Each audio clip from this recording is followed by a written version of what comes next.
set high. From Tennessee skies to the mountains wide, in my Roadtrek Zion, chasing the sun. Rudolph's RV in USA, living the dream, enjoying the day. Well, guess where we're at? From the looks of it, a little small town. Yep, but there's one special lady that lived in this town at one time that used to be part of the Grand Ole Opry.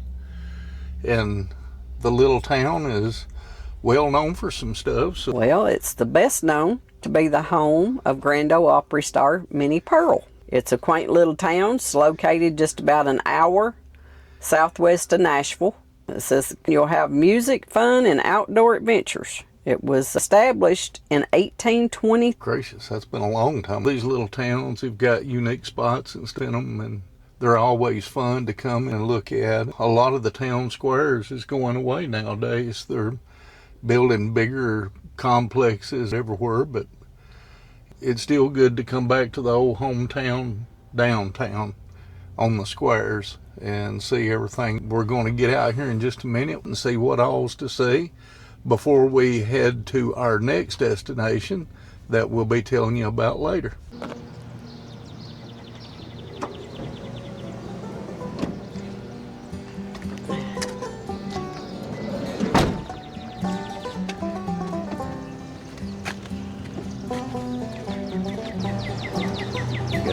Used to doing this stuff, you just don't know where you're going. I'm just wandering. Huh? I'm just wandering around.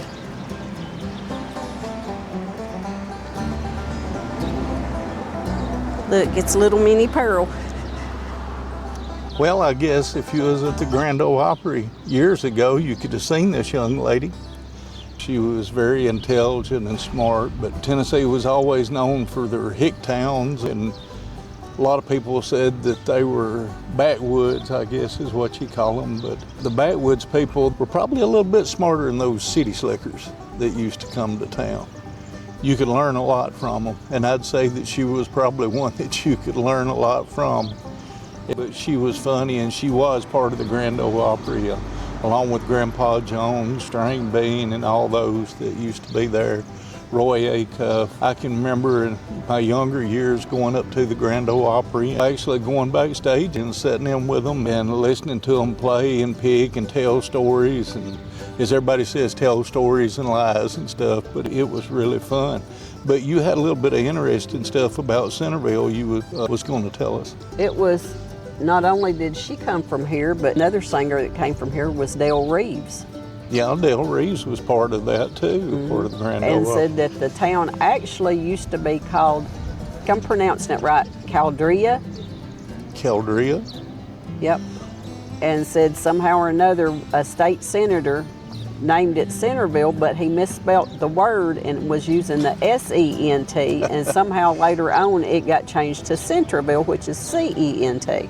Centerville is just a small little town. I'm not sure what the population is, and we just want to be able to take you around just a little bit around town. And one of the greatest things that we're going to get to see while we're here at Centerville is this statue of Minnie sitting here on the courthouse square. And we're just so proud to be here, right? Yep.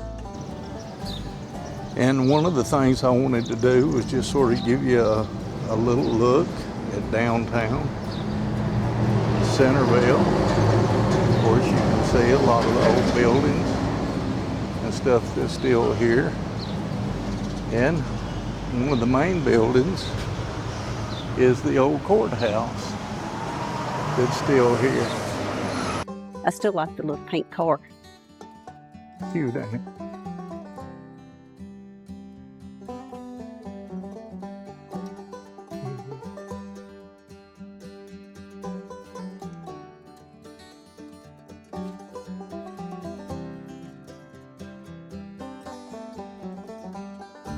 And to just give you a little bit of history about Hickman County Courthouse, it said in 1864, the Hickman County Courthouse and Centerville's business district around the public square became a burned-out war zone. Confederate Colonel Jacob B. Jake Biffle pursued Colonel John Murphy's 2nd Tennessee Mounted Infantry for 2 days from Buffalo and 40 miles west of here. The Federals reached Centerville and occupied the courthouse, protected by the thick brick walls. They temporarily held off Biffle's men, who had no artillery. When the opportunity arose, the Federals retreated to the safety of fortified Nashville. Confederate Captain Albert H. Cross ordered the courthouse burned to prevent its reuse as a fort. In retaliation, Captain John W. Taylor's company, 2nd Tennessee, known as the Perry County Jayhawkers, returned here and burned all the commercial buildings as well as many private dwellings. Earlier in the war, Confederate Generals Nathan Bedford Forrest and Joseph Wheeler passed through Centerville on their retreat after the Battle of Dover on February the 3rd, 1863. When their attack on the Federal garrison there failed, Union General Jefferson C. Davis left Franklin and attempted to intercede the retreating Confederates, but had little success. Slowed by the cold weather, bad roads, and unfriendly citizens, Davis's men captured only 30 prisoners at Wims Bonaqua Springs. Confederate General Leonidas Polk wanted General Earl Van Dorn to join Wheeler's men and attack Davis, but Van Dorn was too far south to comply. Forrest and Wheeler continued to the Duck River, crossing at Centerville, where volunteers swam the icy river and secured the ferry.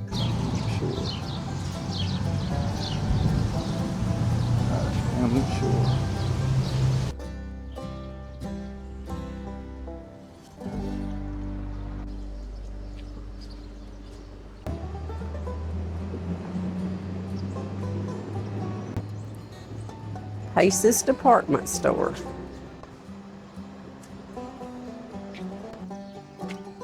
The Hornbeck House. Adair Groceries was an early occupant of the building. A taxi service was also located here in the 1920s. Basketball games were played in the building in 1927, and it housed exhibits for the Hickman County Fair when it was held on the square. The bank at Centerville, established in 1919. The first known business on this lot was the T.J. Walker grocery store, which burnt in 1873. It was replaced by a 2-story brick building which housed the Nixon Grocery and the Nixon School of Music on the 2nd floor. During music lessons, if the windows were open, the music could be heard across the square. After the 1930s fire, which destroyed the building and its contents, the current building was constructed by A.C. Bishop. Ideal Grocery, then Pruitt's Grocery, occupied the building to the late 1930s and 1940s, followed by Bates, 5 and 10 in the 1950s. Later occupants of the Family Shoe Shop, Bonanza Sales, and Dee's Novelty Shop. A new China restaurant was located here in the beginning around 2001, followed by Snappy's Pizza. Rebecca Bates purchased the building in 2014 and opened B Squared Antiques after closing the Veterans Services located in this building. The first known business on this lot was the General Merchandise Store in 1920. The Jackson Restaurant, later called it Loon Restaurant, occupied this lot as part of the Beasley and Allen building. The current building was constructed after the fire in 1930 by A.C. Bishop. Hello. Hey, how are you? Fine, how are you? Just fine. But this belonged to Minnie Pearl's family. We bought it out of an estate sale of one of the daughters. And she was born here in 1912. Her father was a big lumber dealer here. So that is a picture of his lumber mill. In fact, that part of town was called Collie Town when they were here. That was her maiden name. And so, of course, Grinder Switch was where he loaded his lumber at that time. As the railroad came to Centerville, but the bridge hadn't been built yet, they took it across the river and loaded it to where the railroad ended at that time, which was Grinder Switch. You know, it's so funny because I used to go up to the Grand Ole Opry and actually got to meet her up there several different times. She was a whole lot smarter than what everybody thought she was. Right, right. The Depression hit and her father's business just went to zero. Really? And so that's why she went to Belmont, Ward Belmont in Nashville. But anyway, acting person there. And that's what she wanted to do. She wanted to be a performer. So she did well for herself. You know, the county had resorts, and they had 3 resorts here. There was Bon Aqua.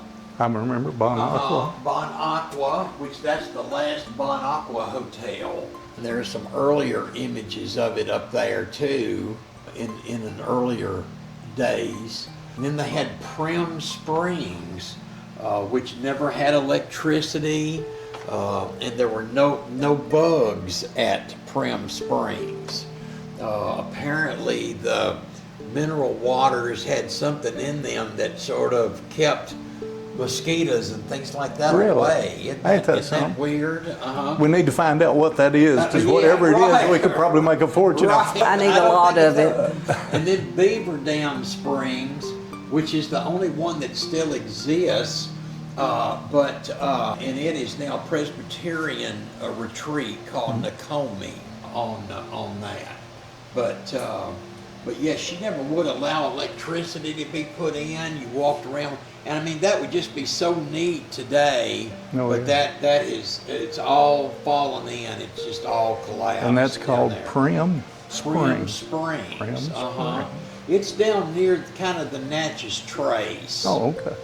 Okay, and then there was an area here called Pinewood, and during the Civil War, before that, they used hemp rope, but you couldn't get hemp rope during the Civil War, so he had a big cotton factory there, and so the Union Army, he had a contract with them to sell cotton rope to the Federal Army, so that's why his factory wasn't burned. Didn't burn it down. That's right.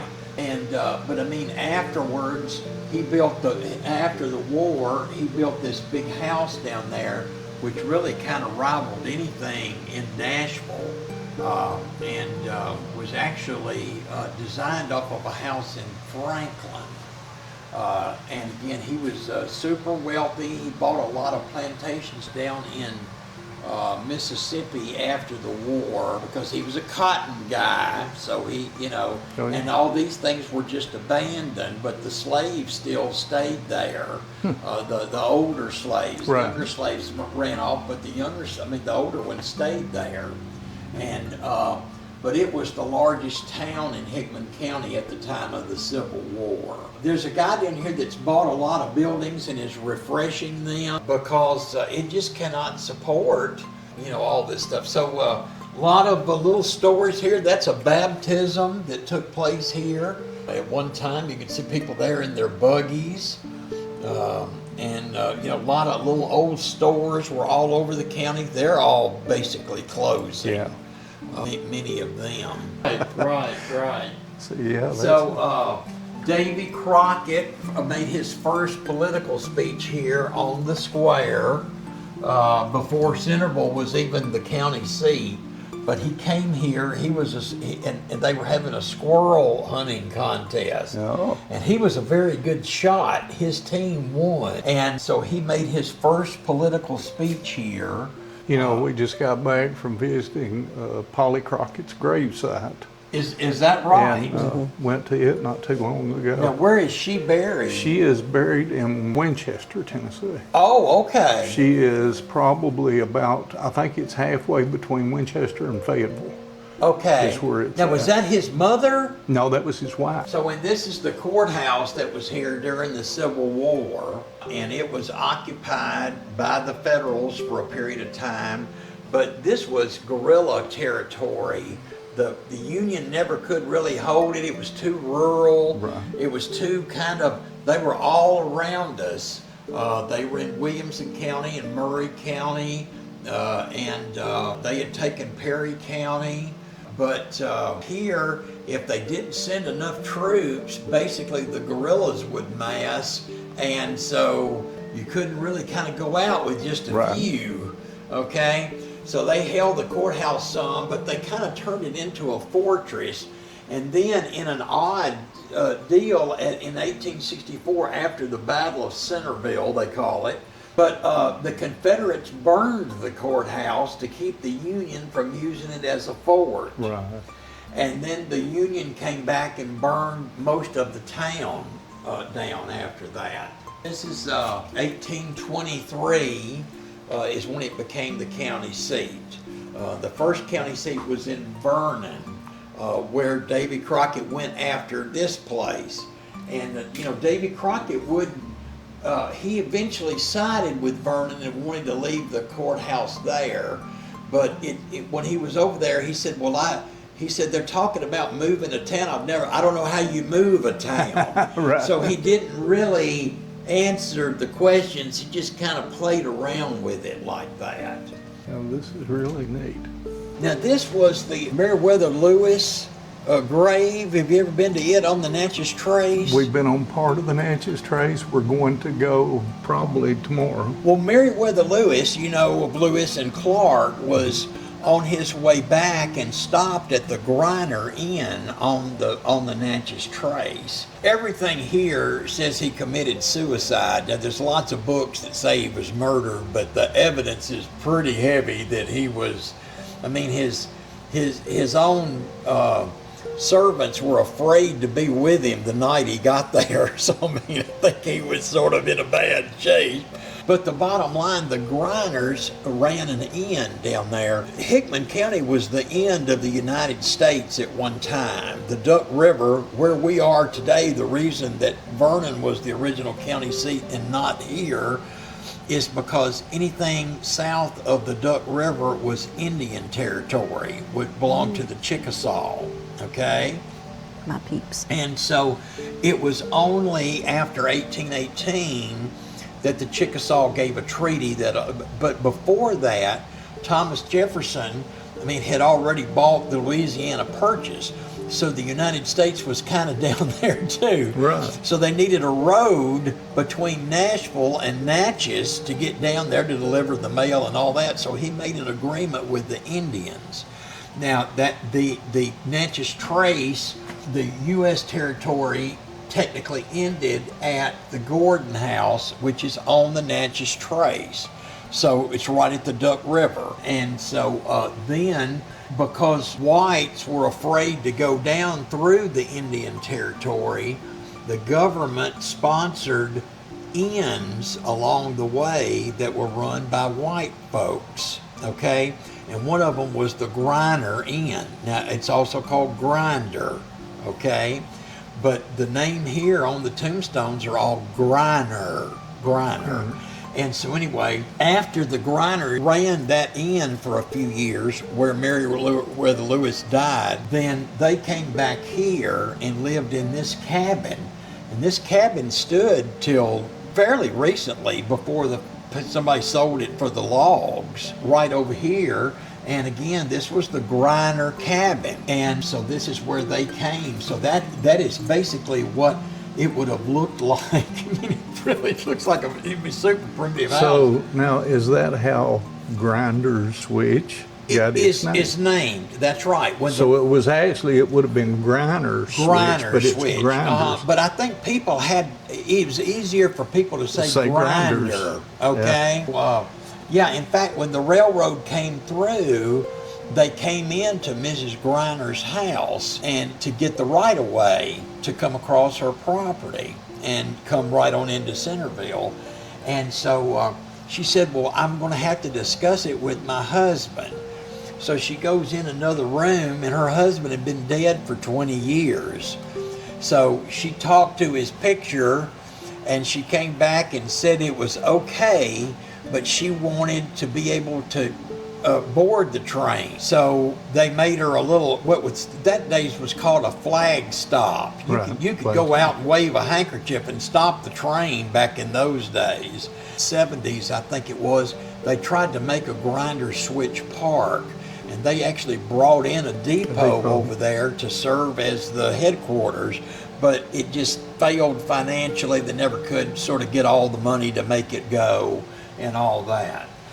We have a baseball card collection here that was donated to us by the Nunley family.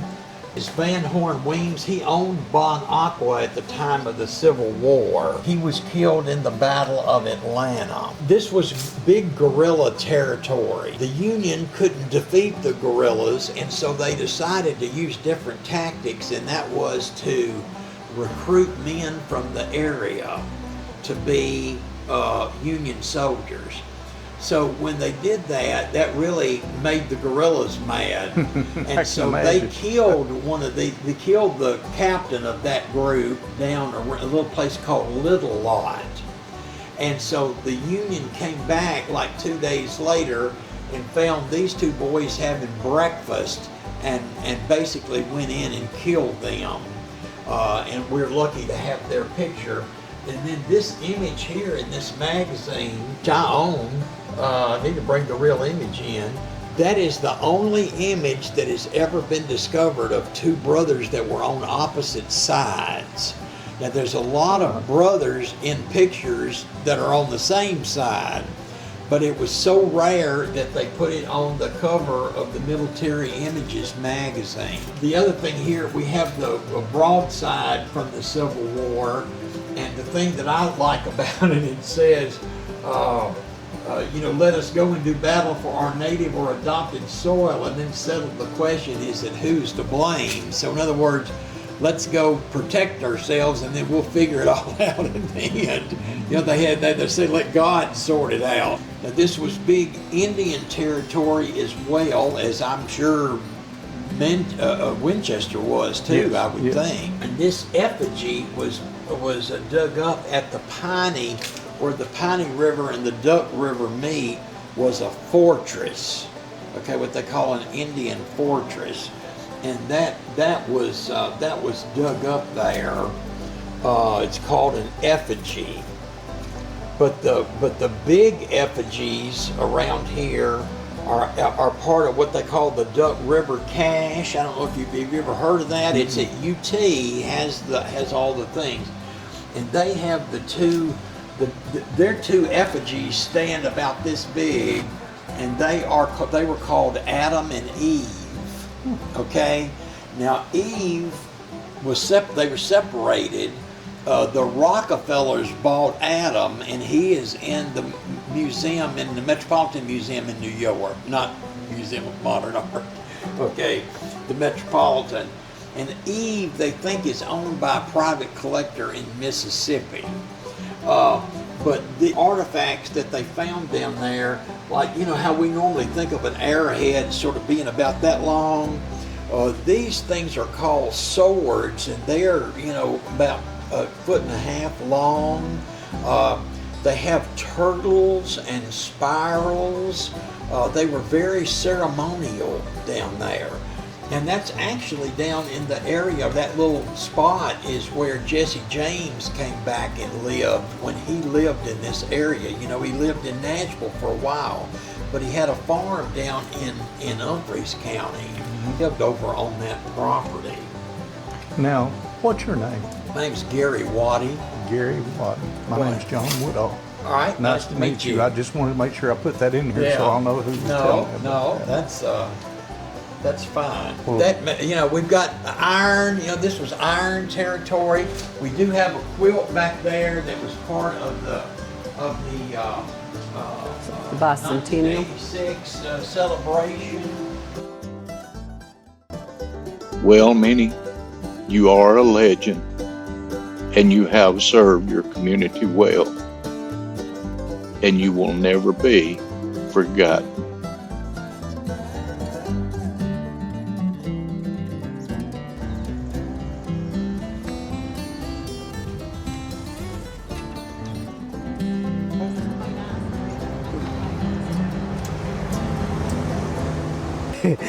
I needed this.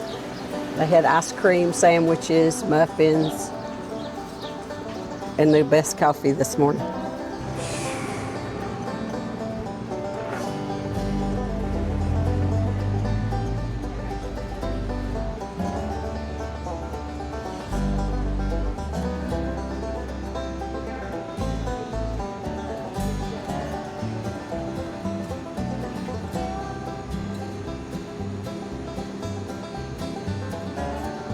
What kind of coffee do you make? Espresso coffee. Espresso.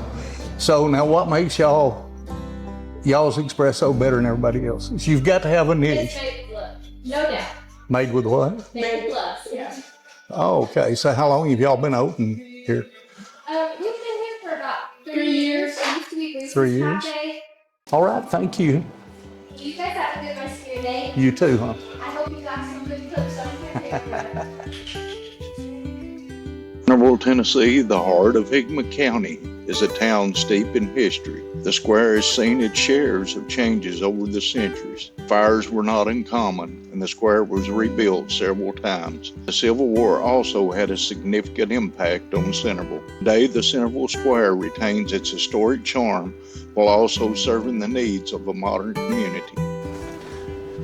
Well, what'd you think about Centerville, Tennessee? It's a cute little town. They're doing a lot of remodels on a lot of these buildings and bringing the historic buildings back, which is nice. You know, it was pretty neat walking around, just seeing all the different places, and there's a lot of people moving in here from other states that's coming in with their businesses and stuff now, so that's good to see. But the history here in Centerville, Tennessee, I can sum it all up in one thing. It was a Civil War town that had been burnt to the ground, and now it's restored. Restored, and now they're restoring it again. And restoring it again. And that young little lady sitting there in that chair, Miss Minnie Pearl, she's so glad to be here. And get off of this lonely road.